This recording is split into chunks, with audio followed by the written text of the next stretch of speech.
Hey, hey. Hello. How's it going? Let's see. Hello, hello. Uh, Well, GM. doing well, man. Mew Mew is still traveling. I mean, Corvo is traveling. He's on top of the hills. It's true. I'm actually doing a little bit more traveling than Mew Mew here. I got them carrying Yeah, me up the mountain. you're on a hike right now. Yeah, I'm trying to get to the top of this mountain because just like Sonic, I'm trying to climb here. I'm trying to climb these charts. I need to feel something, some feeling of elevation in my life, ascension. Where are you taking us to today? Well, this is Madeira. This is the most popular hike through the clouds over Madeira, Colombia.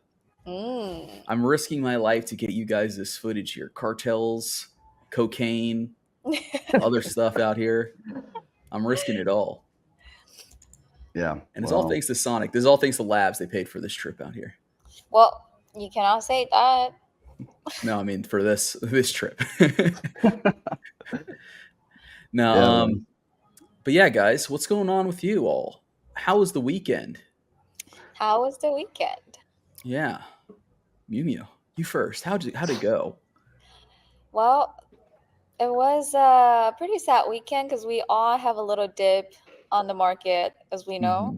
And Hmm. me personally, I'm taking a little rest on the weekend because obviously, if you were with us last week on the stream, that I was out, I was at a wedding, and it was a great time. Now I'm just taking some time alone, rest, and be more ready and dedicated back to the community. Right No. on, refreshed and ready. What about Hmm. you, Drac? Did you recuperate at all, or were you No, because down at Magic City again? yeah, after a long night at Magic City, I came back to just staring at the Ethereum chart for a couple days. Um, yeah, I mean, everything's red over here, but I still think, obviously you look at the chart, it looks like, this pullback was necessary. It's also like there's been a lot of stuff on X about the unstaking queue. So, I think kind of like, hey, every time, no one was really, I think, planning for Ethereum to get this close to all-time high this fast. So I think what you're kind of seeing now as well is like people were beginning to like, unwind their staking. And since people are unwinding their staking, people are beginning to short. So I think, yeah, I mean, it's obvious it was definitely going to be like a smackdown from getting close to all-time high. Mhm. I think I said last show, I mean, we were like $100 or something from tapping a new all-time high. So I know that people like to kind of say it's over after there's like a couple red days after a big move. But I'd say chill out, run some errands, touch some grass. Things are gonna probably kind of like have to settle again before we get like another big leg up. Yeah, guys, run some errands. Like, I don't know, buy some diapers because you're always peeing yourself whenever the chart moves. Interestingly enough, we were looking at Kalshi before this. We were doing a little independent investigation before we started the show, the team here, and we were looking at prediction markets. There was one prediction market. Here we go. Well, Ethereum hit an all-time high this month. Only 14 cent, or yes is going for 14 cents and no is going for 81, dude. Well, that's So crazy. yeah, The sentiment is that bad? at least in the non-crypto markets. Actually, maybe we should do a little comparison of poly Yeah, market. maybe Poly let's market just checkers. check the poly market. Because we might have some arbitrage here, dude. So on Kalshi, the more Web2 audiences, they don't really believe that ETH can hit the Mhm. all-time high this month. Yeah, they don't think so. It looks like on poly market there is no all-time high market. It's okay. Here we go. It's all-time high by end of the year. Mm. 73% say yes. I was Oh, about to say that 73. that's a pretty easy bet. Okay, wait. All-time high before October. That That's means better. that has to happen in August. So 52% chance. Well, So I guess we have a little echo chamber in the crypto audiences. yeah. Or we could say that we have more information. So maybe there's more, we're closer to the asset. or our closeness to the asset is making us more insane. Yeah, no, I don't know. It's hard to like. It's really hard to quantify because you just you never know who's going to sell, right? I mean, it's like sometimes you get a leg up, and then you get that new post on X about the Ethereum Foundation making a nice market sell. But you were mentioning information. I think this would be a great time to segue into our guest today, Dylan from Dia. Welcome. Welcome. Hello.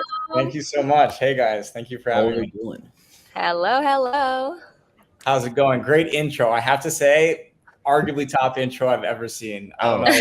I'm glad you enjoyed it. You wrote that rap song, but I'll need the link to download that one. Yeah, I just kind of make those like usually at least once a week, but sometimes twice a week if I have the time to do it. But yeah, I'll dig that up for you.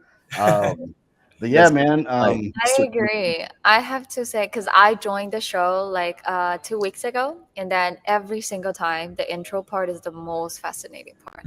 I don't do anything else. I just stick with the screen. I'll see what's the new edits from Drag and Global, and then the rap, obviously.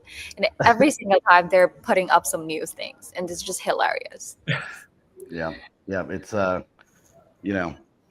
it's hopefully one day I'll get good enough that that's just my job. I'll just make these edits. Yeah, I'm excited to have you here. Dia is doing a lot around the network, and I was just wondering for the audience here, just kind of give a brief rundown of what Dia does and your role there and all that good stuff. Of course, yeah. So Dia is a cross-chain oracle. Dia was founded in 2018. The product's been live in production since 2020.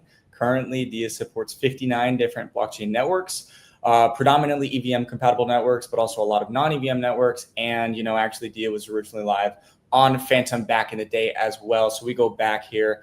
That's the high level. We're cross-chain oracle focused primarily on token pricing data for oracles for DeFi, whether it's lending, whether it's perp dexes, stable coins that accept multiple types of collateral. And recently, we're also really diving into a strong RWA focus as well. And so that's the high level. Yeah, we're really happy to be here currently, like really expanding across Sonic Network, and excited to dive into more about what we're doing and how we can maybe work with some more teams within the ecosystem. Yeah, man. I know that we were talking before the show about something interesting, which I don't think I've heard a lot of this, around. Like you were mentioning that some of the oracles can actually use like Dex data, which I thought was really impressive. Yeah, I'm happy to dive into this. This is really, like, in my opinion, kind of one of the moats that Dia has built around its data offering within the space over the years. So since launch, really one of the primary distinctions between Dia and traditional Oracle architectures relates to the way that Dia sources its data. So if you look at the traditional Oracle model that's still to this day used by most oracles, you'll see that they primarily source data from off-chain third-party data aggregators. So they'll go to off-chain entities, CoinGecko, Kaiko, and other data providers that essentially pre-aggregate data before submitting it to, let's say, like the nodes of a given oracle, which will bring it on chain, cleanse it, process it, exclude outliers, find a median price point, and push that onto Sonic or the destination network. High level, this has proven that it can be robust and decentralized, but the particular caveat in that architecture that Dia essentially caters to and was essentially created out of a solution towards is the fact that by the time that data is actually pushed onto the network, right, it's pushed onto Sonic, for example, and consumed via dApp, there's a lack of transparency regarding where the data is originating on the source level. So you may know the data providers that it's coming from, but you don't concretely know that it's coming from, let's say, Binance, Kraken, Uniswap, Shadow, Beats, Equalizer, etc. You don't know the actual data source, and furthermore, really even down to the individual pool where the data is actually being sourced from.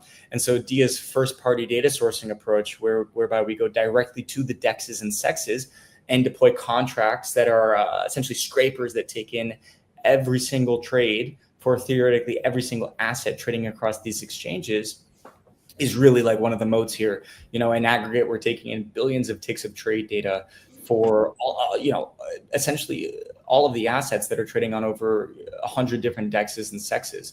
And so there's a couple benefits here on the product side, but and to really clarify, like, you do see that oracles are heading this direction these days.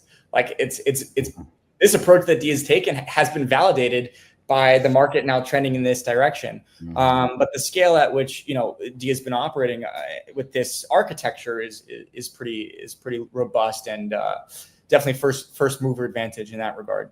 So I'd still think Very it's cool. Argue it's the moat there. Yeah. So you guys were the first to implement this kind of really precise data origination pipeline or architecture, as you put it. So I guess like what for us idiots, what is the additional advantage of doing this? Let's just like make it very explicit and clear. Is it primarily security? Like I know exactly what vulnerabilities there might be if like it's a specific pool being exploited, or what additional benefits does this have?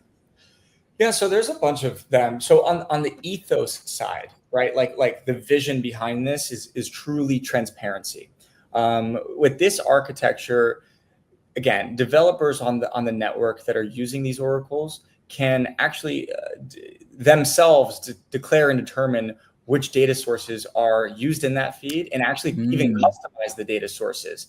And so there's a bunch of benefits that kind of are like sub categories of this. So the first and foremost is first in that, like, if you're consuming a price feed, you have now a complete transparency throughout the whole process, from where the feed is actually coming from in the individual source level, into how it's being brought on chain through a decentralized set of node operators. And then once on chain, the smart contracts, which are essentially excluding outliers and cleansing the data, are also open source. And so the whole pipeline, the whole data flow is transparent. And I think this is definitely the ethos upon which this architecture has been developed, is like something which can be auditable end to end by the consumers, the developers who are using it. And so that's really the first thing, but it goes deeper, right? And there's a bunch of tangents I could go here. Let's say, for example, like you have collateral that sits on Sonic.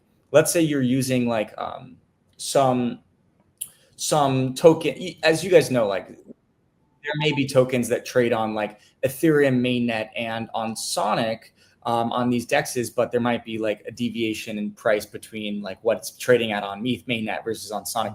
Well, if I'm using this as a collateral type, this asset in, let's say, a protocol on Sonic, I may want just the Sonic native sources for this asset being used within that price feed. So I'm not aggregating now across ETH and Sonic, where it's like changing the price for which users are actually purchasing the asset, but I'm getting a Sonic native price feed whereby the liquidation will occur in the instance that there's liquidation. So like I'm hoping I'm explaining this transparently, right? You asked me to dumb it down. I don't think I think this is making a lot of sense. So let me take an attempt to kind of even more simplify. So it's like, instead of buying a black box of goods anymore, now I know exactly what I'm getting in my box. Like if I buy a box of data, it's like I want to buy the Sonic USDC price. I want to buy this data box. I want to know how much this costs. I can look inside that box and I can see, okay, on Shadow it's this, on Uniswap on Ethereum it's this. So I can more effectively construct whatever product I'm trying to build. Like exactly. If I want it. Okay. And very cool. Super cool. Thank you guys. Yeah, it could be aggregated across those sources. It could be specific to the chain. 100%. Yeah, it's transparent and improves customization. Dude, I like this. I kind of like this idea. I can have licensed Corval coin LPs, the only ones that we use on the corval.com. NFA. Yeah, not financial advice. Very cool, dude. Yeah, I'm interested. Are you seeing anyone interesting employing you guys on Sonic right now? Any unique cases? Yeah. So, to take this a step further of what was the point I just made is, so we've come into Sonic and integrated so far, let's see, like Shadow V2, Shadow V3, and Beats V2 and Beats V3 as direct data sources for deal oracles. So now teams that are launching assets on Sonic and providing liquidity on these dexes can get price oracles for those assets, right? These are like ecosystem native price feeds. And that's one of the major benefits of this DEX sourcing approach, right? If we were, where we can actually go into the DEX and have a much more comprehensive coverage of the assets which are trading on that DEX. And so Sonic is great because there's a super vibrant DeFi ecosystem with a big depth of liquidity. And so, we've been seeing definitely some interest on this. I think a couple that come to mind. I mean, more within the last week, we announced our partnership with Reserve Money. I don't know if you guys have gone into them. Super cool protocol, building building essentially like a reserve currency, right? A reserve currency based on like accumulating assets for their treasury. And we provided an RZR price feed, which is their native token, which, as if I'm not mistaken, is like traded only natively on Shadow for now. So again, like a direct benefit of having these DEX scrapers live. We've worked with Snake Finance, where we've done a similar thing with the Snake Finance price feed. We got a request the other week from a team called ZoopX. So it's growing. I mean, these are just the ones that are like top of mind right now, but I think that this like native ecosystem price feed support has seen some strong demand within the ecosystem. Nice. This And is awesome. yeah, you said you guys were kind of like getting into like RWAs, and I was wondering, like, does that have to have kind of like a special protocol for each one, since like you're probably having to source prices like from like a unique area for every single thing? Like how does the RWA process work? It's a great question. So RWAs, exactly, like these aren't trading really on DEXs and SEXs just yet, right? So for these, we do need to consume data through off-chain data providers, right? So these are basically like, and to be, the RWAs, which everybody can kind of access and support right now, are the blue chips. It's the equities, commodities, and Forex.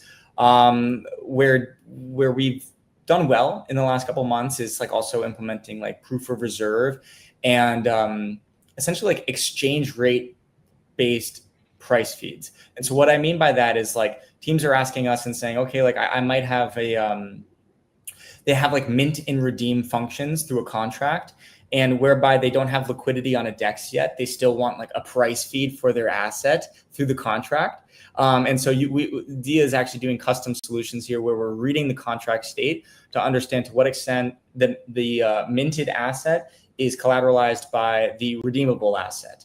And so that's kind of similar to proof of reserve in this instance and RWAs.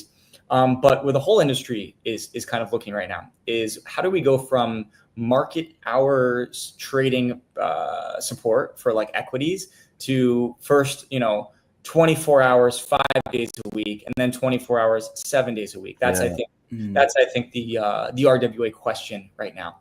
And like what I'm seeing is that I think ultimately RWAs will have support on centralized exchanges. We've seen Bybit already kind of start to introduce this, and we're seeing Kraken and Coinbase like kind of have this on their roadmap. And once these are tradable on centralized exchanges 24/7, I think again our scraper approach, whereby we're able to collect trade data directly from SEXs, will equip us well for actually providing these price feeds on chain, for sourcing this data and providing these 24/7 feeds. But early stages here. Like this is like the million or the $1 billion TVL question that I think everybody's asking. 100%. I have a quick questions regarding, because you already mentioned that like Bybit, Kraken, Coinbase, Robinhood for sure, they already introduced like stocks trading on chain already. And how is that being approached with the 24/7 trading? things. Yeah, these are. I think they're taking kind of rather like. I'd have to give more of a review before I give a thorough feedback on how their approaches are unique. I know that Bybit launched this like with specifically USDT pairs, so they're pricing like equities against USDT. I'm interested to see how Robinhood and Coinbase and Kraken, as far as I'm aware, like they haven't actually rolled these products out yet. They've like scheduled their launch dates, but they're not live for trading, as I'm aware. So still TBD. I think there's a lot of interesting things here. I don't know if did you guys see the Robinhood talk in Cannes for ETC, Right. where he's talking about being able to trade like privatized or like private shares of OpenAI and whatnot. Yeah. So there's to be honest, like there's a big learning curve I need to get behind here too, still with RWAs and how these are going to evolve. They're throwing a big pictures in the background and like talking in a very Apple, every year type of way. And I feel like they have the whiteboard and everything, like trying to like walk us through the roadmap, but not sure, like not sure if I'm really following on how they can actually make it happen. Yeah. I think because wasn't the thing with the Robinhood stuff is that these are like tokenized representations of private equity, so they're not even like really redeemable one-to-one. Like it's not like it's a completely different asset essentially. Like you don't need to own like OpenAI shares privately or whatever to do it. It's kind of like minted against it. At least that was my understanding. Sorry. Please go on. Yeah. No, I mean, that was it. I was just saying that's how I understood it. I could be wrong. No, I was just trying to add on like that will be a good things for oracles to work on as well. Like it's a great questions for oracles to help facilitate and like be the intermediaries for the people to trade and also like the entities that are trying to bring it on chain and tokenize everything. 100%. I mean, and by the way, like this is why I'm so passionate about the Oracle space, because it seems like every exciting new vertical and opportunity that comes to life within the blockchain industry, that Oracle's play this like integral role in supporting them with the data needed for them to function. So RWAs, like, yeah, initially the demand was like, okay, let's just get, actually initially really the demand was like 4x because a lot of stable coins are using FX price feeds for like essentially remittance payments, right? And being able to actually price something against the native currency in which a remittance payment is being made. And then now it's like, yeah, that and commodities were early. Right now, I don't think nobody has really tackled the 24/7 token like equities question yet. But definitely this is where like the bandwidth, a lot of the bandwidth on the research side is going into on our end. Very cool. Great to know. Yeah. Excited to see this play out. Yeah, that was one other thing we were talking about before the show that I think people would like to know. So you guys, since you've come over to Sonic, you're kind of like trying to, get the info out there, and you guys were kind of like running like a special grant program for builders. I was wondering if you could like talk about that a little bit. Yeah, absolutely. So what we've done is we've launched a grant program within Sonic, and also alongside 19 other of our top ecosystem partners here. And the grant program for DIA Oracles is live on Sonic. The intention of it is to subsidize all of the expenses that are associated with custom oracles on Sonic from DIA, that is. So you can come to DIA, request a custom oracle. It will be deployed for you at no cost. And the grant program is actually subsidizing the gas fees that the oracle essentially requires to push updates on chain. And so at large here, the program per each chain is intended to subsidize up to 20 dApps for up to a year. Up to is subjective because different chains have different gas efficiencies, but Sonic is pretty cheap in terms of transactions. So yeah. I think it's pretty safe to assume we could go more than 20 for more than a year here. So yeah. And it's exciting because it's like, again, really like one I mentioned like transparency as like the core ethos, but Another one that another pillar that DIA has really been built on is accessibility. And so the intention is to make these oracles as customizable and as accessible for developers as needed. And so, being able to support early stage teams by helping to offset the common expenses that they would have within an oracle is exciting. It helps to get a lot of teams off the ground. Yeah, that's why when we were talking before, I was like, teams always love free API stuff, oracles, anything that'll help offset those costs. So good to get the word out there. And man, we really want to thank you for hopping on. We really see the passion in you, and thank you for educating us about the 24/7 problem that it's like in the RWA, in the Oracle space. And we really hope to hear more updates and keep us updated on the new progress and the new updates from your side. Excellent. Yeah, thank you guys so much. Thank you for having me. This felt you guys created such a warm, welcoming atmosphere from the first jump here. The intro was awesome. Corval is still flying across the country there. So that's right. Thank you guys so much. It's great to be here. It's a great conversation. We learned a lot. Yeah. Thanks, Dylan. We appreciate it. We'll see you next time. Cheers, guys. Thank you so much. Man, he's a good guest. He should be a host on the show. He is very fluent, very good at explaining the concept. And I didn't imagine that I can learn so much about this. I'm going to hit him up next time I'm sick. Take my spot. Hell yeah, dude. Dylan, you heard that, dude. You've got some opportunities in media, brother. That's right. So what do we got next? Well, I guess what else has happened? I think next what we'll go with is a large FeeM milestone. FeeM has hit 2 million S. That's a big one. Me and Corval were talking before the show that sometimes it's like I don't really want to talk about 1,150,000 S. I don't want to talk about 1,500, or 1,500,000 S. I want to talk about 2 million. Yeah, 2 million S. That's a big accomplishment there. So it's not easy. It's not an easy step. You really need to have all those transactions and activities happen, and with those contract registered, and have the whole ecosystem work together to reach this point. Yeah. This is indicative of a lot of transactions being conducted on the network authentically, right? So this is a good metric for, I guess you would say, actual network usage. Very cool stuff. FeeM hasn't launched for more than 4 months, I think. It's like a 3-month thing, a quarter thing. Yeah. Wait, it's only been a quarter? Let's fact check on this. I feel like I might have heard about it from before. But anyway, who's let's scroll down low. They got the beneficiaries down here. We got a leaderboard. Let's see. Who's making money off of this thing? Let's see if there's a leaderboard here. So it's reiterating 90% of the fees go back to the yaps. No maintenance, no cost. Now, I guess we could just pull up the old handy. Guys are just basically what this is meaning. Guys are just making free money on Sonic, basically, dude. Mm-hmm. No overhead, just whatever.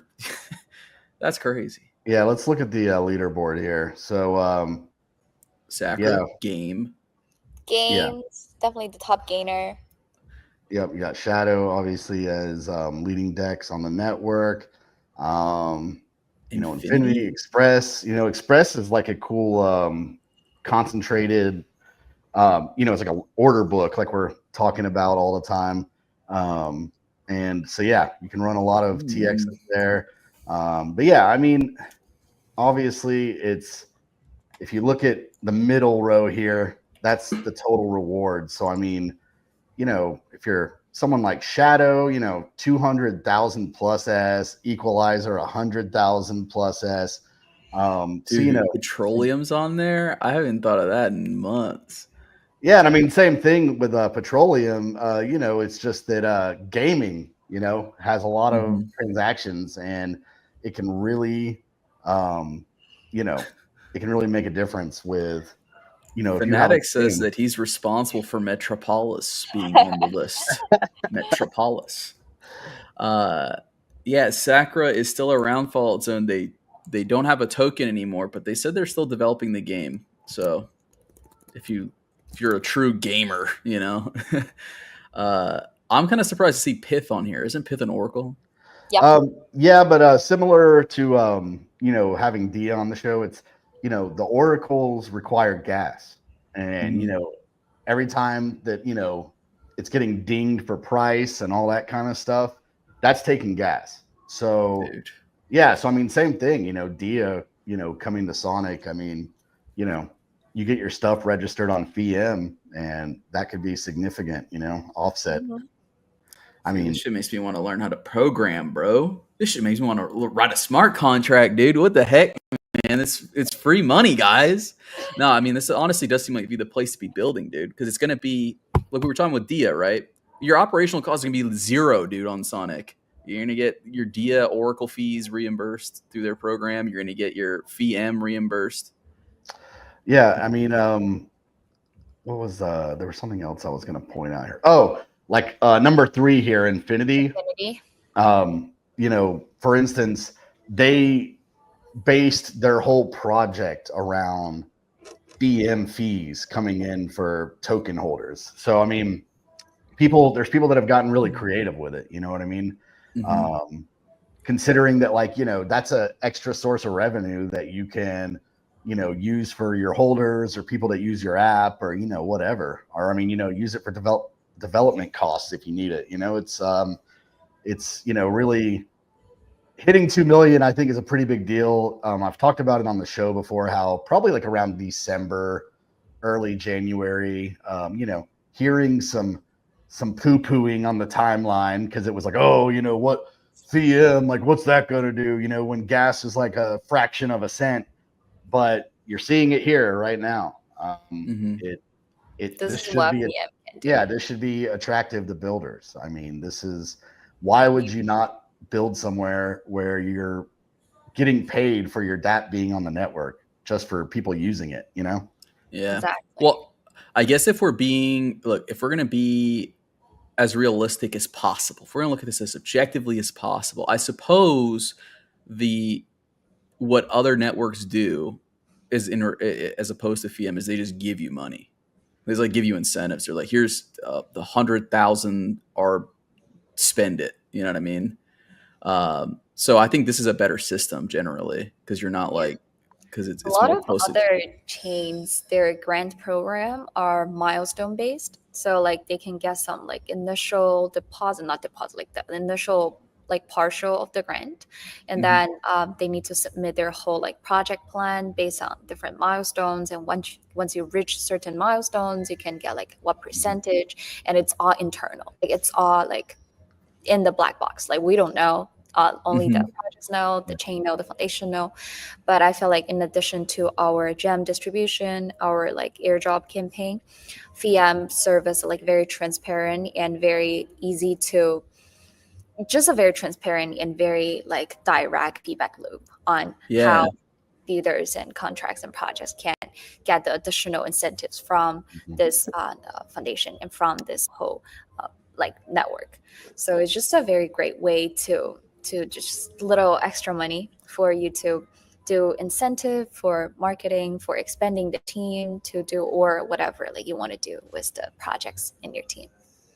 Yeah, I think that's a great point, Miu. I think that's a really good point, actually, is that this exists as something that's like independent of like anyone's, I guess, like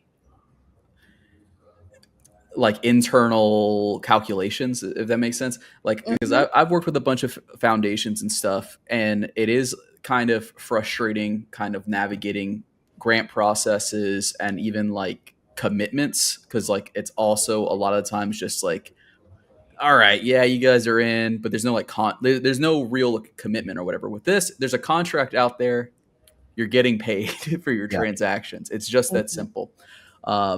So tying back, I want to tie it back to something we mentioned in our previous segment with the interview. There's an ethos to this stuff. I think this is more ethically aligned with kind of what we want to see out of crypto as opposed to foundations just dispersing money. And that's not to say anything against the GEMS program or whatever, but I think that dispersing money in that way is a lot less effective than something like this over the long term.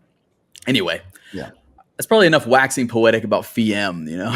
Well, I figure while we're just touching on milestones real quick, there was another milestone. Oh, $20 billion plus in Dex volume now is run through Sonic.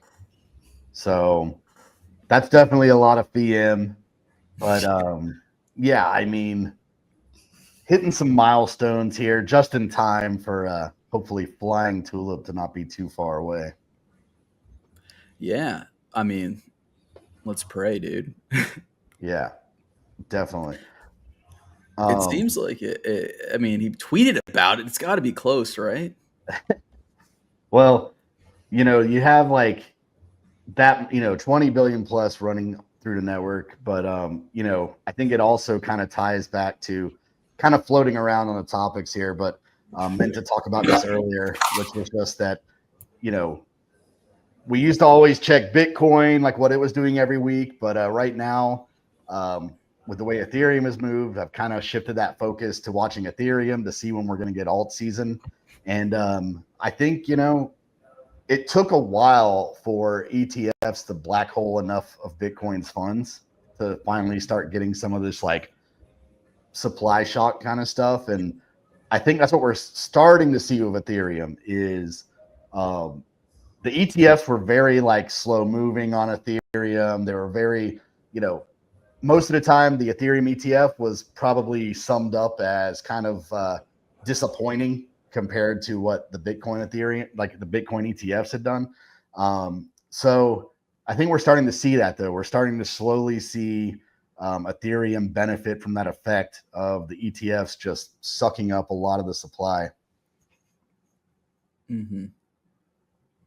Yeah, Fallout Zone says, crazy to see the race to build up Ethereum treasuries. The chart is, you know, the chart showing the ranking is crazy. Yeah, I mean, I think it took a while, but that's kind of, I think, what we're seeing, you know, is we're starting to see that rush that, you know, like everybody knew what Bitcoin was. So I think, you know, Bitcoin ETF, everybody, it was highly anticipated. I think Ethereum, you know, it kind of had a lag, but yeah, we're starting to see that balance sheet effect where, you know, companies are getting envious of each other's holdings and starting to go in hard on it. Yankee says Sonic Strategy is ripping up 25% yesterday and 125% over the last 2 weeks. You know, if you recall Sonic Strategy, that's the fund up in Canada that is acquiring similar to, you know, people like down here, you know, acquiring Bitcoin, Ethereum, all that stuff. Well, I say down here, they're doing it in Canada too, but yeah, right now Sonic Strategy is only in Canada. And yeah, obviously somebody's doing or hearing something, right? I think this is the ticker is Spets. Spets is doing great over the past 2 weeks. Yeah, let's see here. Doing quite well. Very cool, dude. Let's see here. There was another question on the ETFs here. Let me switch back to this tab here. Wait, it's the chat like mixes like YouTube and X comments. Sorry, I could have sworn I saw it. Well, I was just explaining this the other day to somebody that we have a feed that's easy for us to see, and then you have the feed on the screen. And I notice this every once in a while that there's comments that start popping up on the screen everyone can see, but not in like our actual thing here. Yeah, it's easy for us to see. Well, okay, I guess the guy was asking, like, fuck, dude. All right, I'm just gonna talk about. I don't even remember what the fucking question was, but I remember what my answer was, which was something like the difference between like the ETH and Bitcoin ETFs, like picking up speed. Do you guys think it's tied anything to this idea of like Bitcoin doesn't really have like a like controlling foundation or anything, whereas like Ethereum has a foundation and also like a powerful personality tied to it? So like Bitcoin's ETF, it's like you got Michael Saylor is like what you're you're only really betting on Michael Saylor, or like you believe in the tech fundamentally. But with like Ethereum, it's like I gotta believe in the tech and the foundation behind it, and this guy Vitalik, Yeah. and then also the custodian in between. Yeah, I think I could see that. I mean, because we've talked about this on the show as well before, where like the future that we've been leaning into, foundations are now more like corporations, and founders are more like CEOs. And it's, crypto, a lot of these foundations are taking more of like the stance of like a company than necessarily like, oh, this is like a non-profit foundation just to only make sure the chain is, being kept up and running. And, so, and to Vitalik's credit, he shifted to this model, I think about 2 years ago.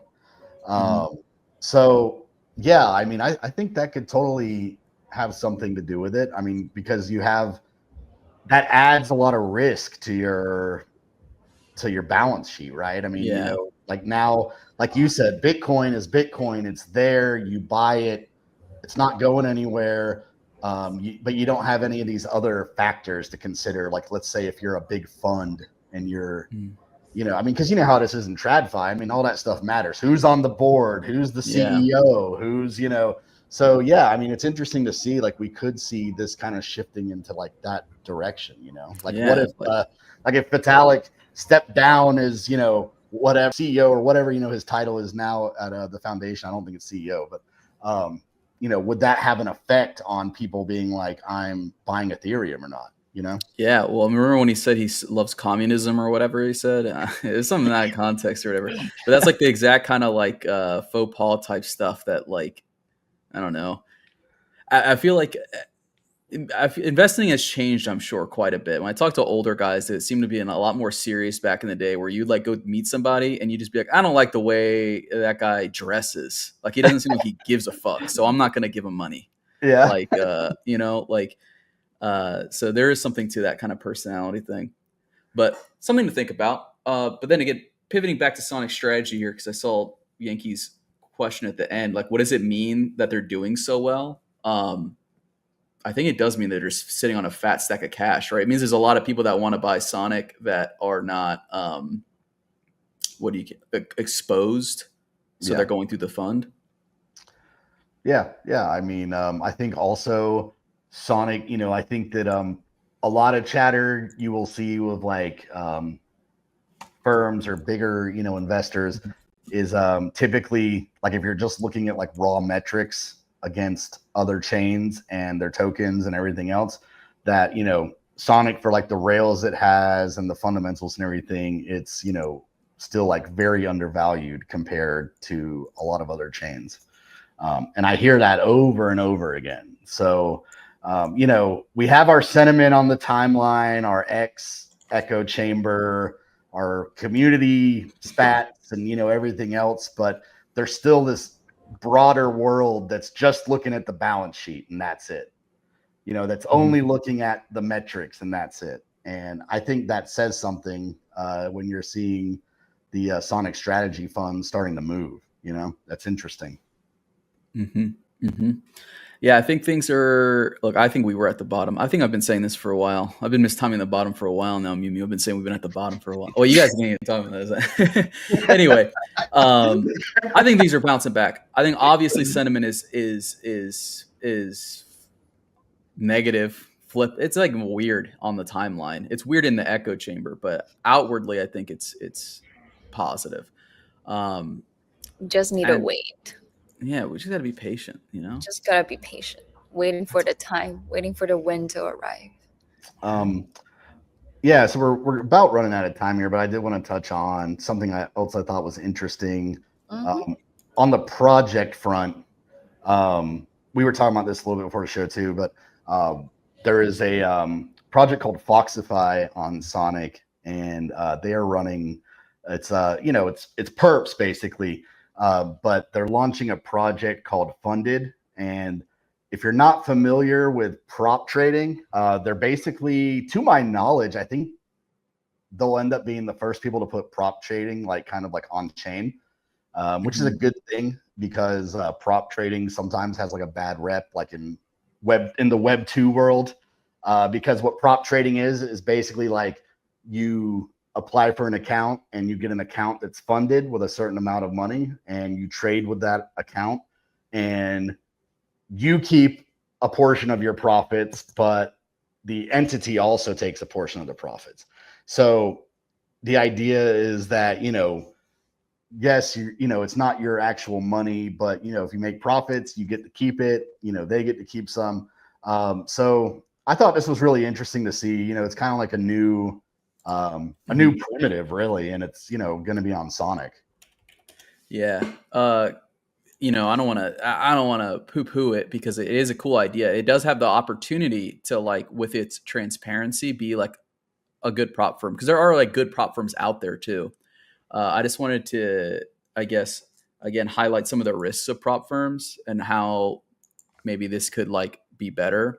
One of the biggest one is like the internal trading desk, like them counter trading you, so that you always lose. So they're just taking your money. But the other one is the fees, right? Like it's just like a shitload of fees, like to cash out, to buy in, to reload your account. And also they usually tier you up. So it's like you have to make a certain amount of money at a different level to go to the next level. But if it's all on chain and it's all transparent, a lot of that stuff is not even possible, or at least it's easily discoverable. So it's, and that's what they're going for here is, essentially, prop trading, but transparent, right? So, and that was, some of the things that they had actually laid out were some of these points of like, hey, here's like kind of some of the things that happen with, traditional prop trading. And here's how like, putting it on chain makes for a better experience and product and everything. So, I thought that was really interesting. You should check them out if you're a big perp trader or, you've ever done prop trading or anything. Well, I've never done any prop trading, so I'm definitely learning from this. Thank you for the warning, though.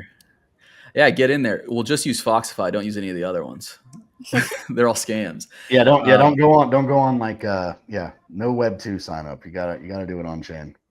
Yeah, you said a phrase at the start of the show, Dracula, I thought was really good, where it was like prop firms use the opaqueness of traditional finance to get to scam you. So like this is the kind of stuff we got to see more of. Actually, is like taking the things that are like people use to scam obviously in TradFi and bringing it to DeFi where it can no longer function as a scam, as opposed to the opposite, which a lot of time is let's just run a classic scam.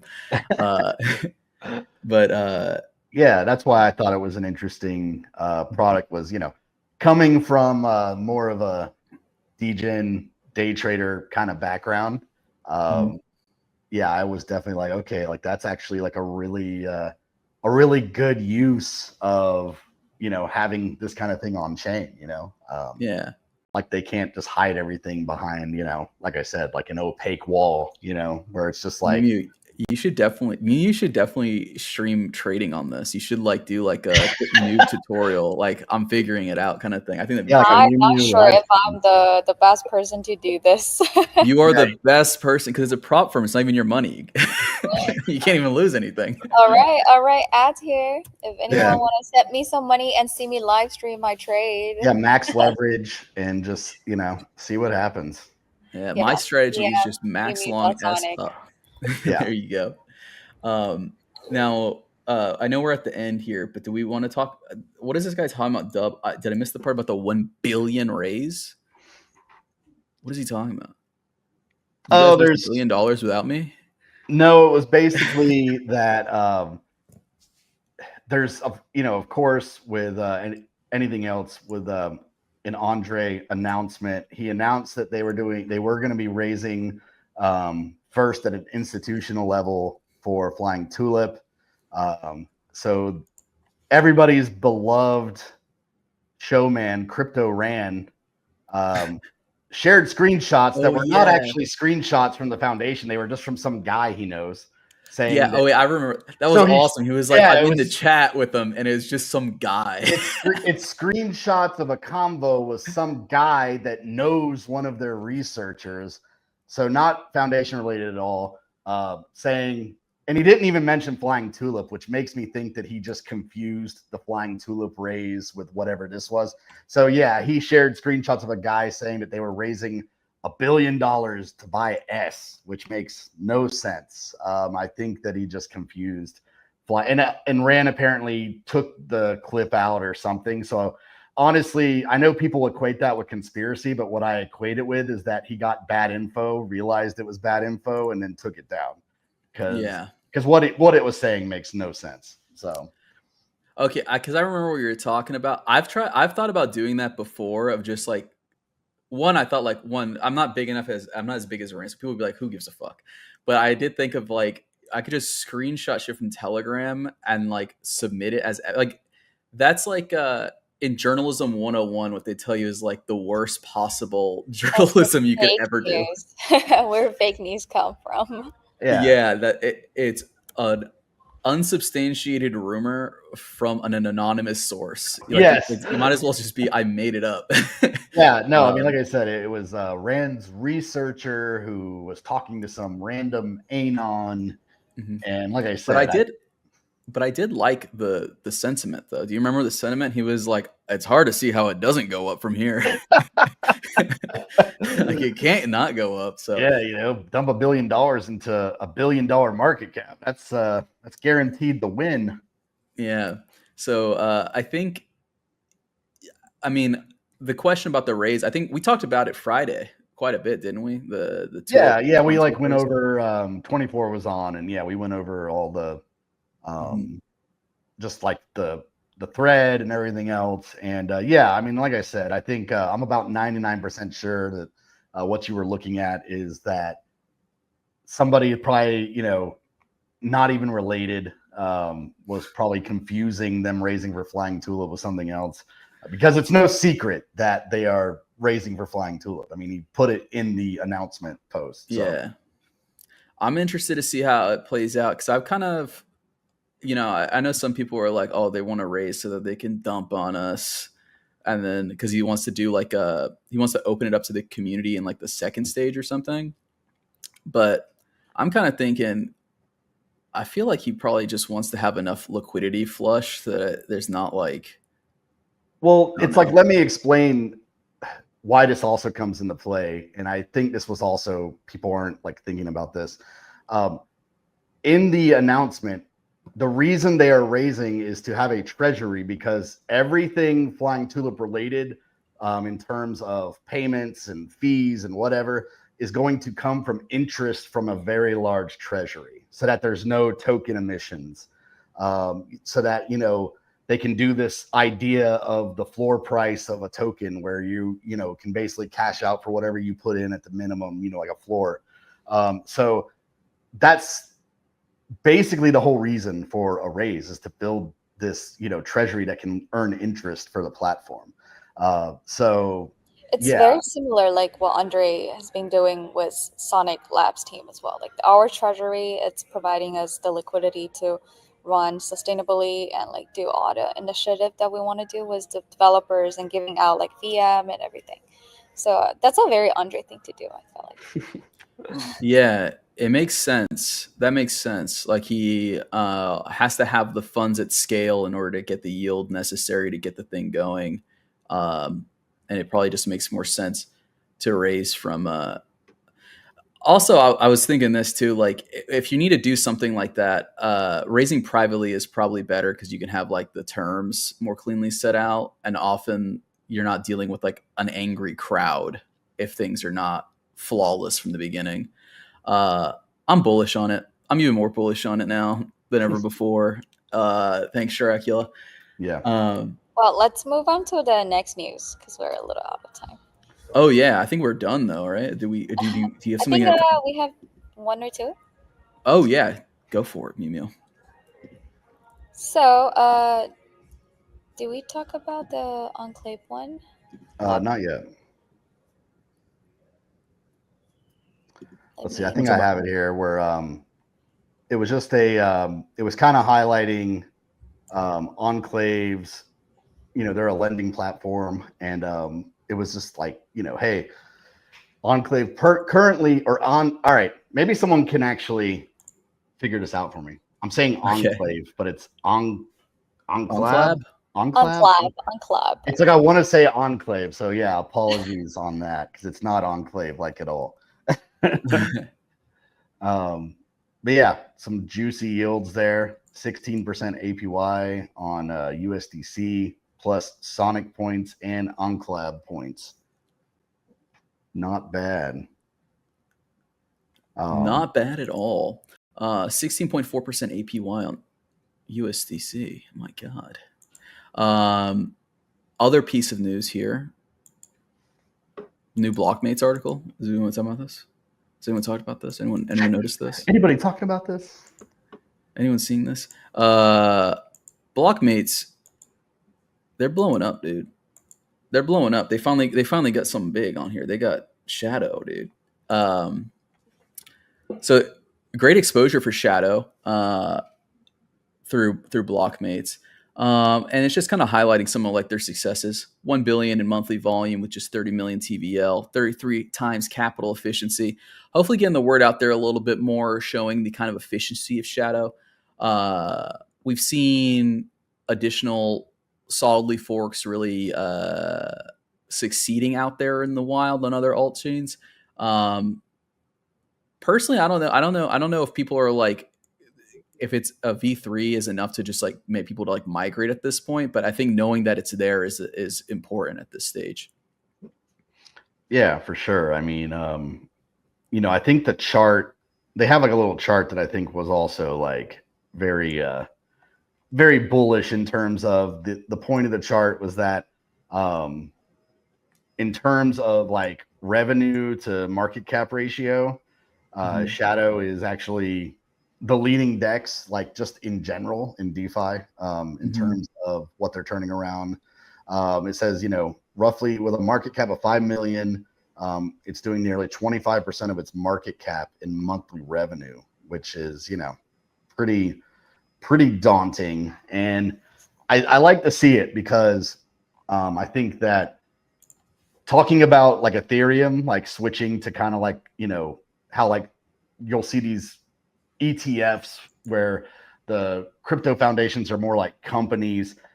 We're finally starting to see that like in the real world where it's like, oh, projects are expected to actually make revenue like a real project does. We've just been in crypto land. It's just that you can just have a project and a token and, maybe there's a flywheel or whatever, but is the project actually making money and are the holders actually making money, Yeah. We can't expect speculation to do all the work, we got to generate some profit here somehow.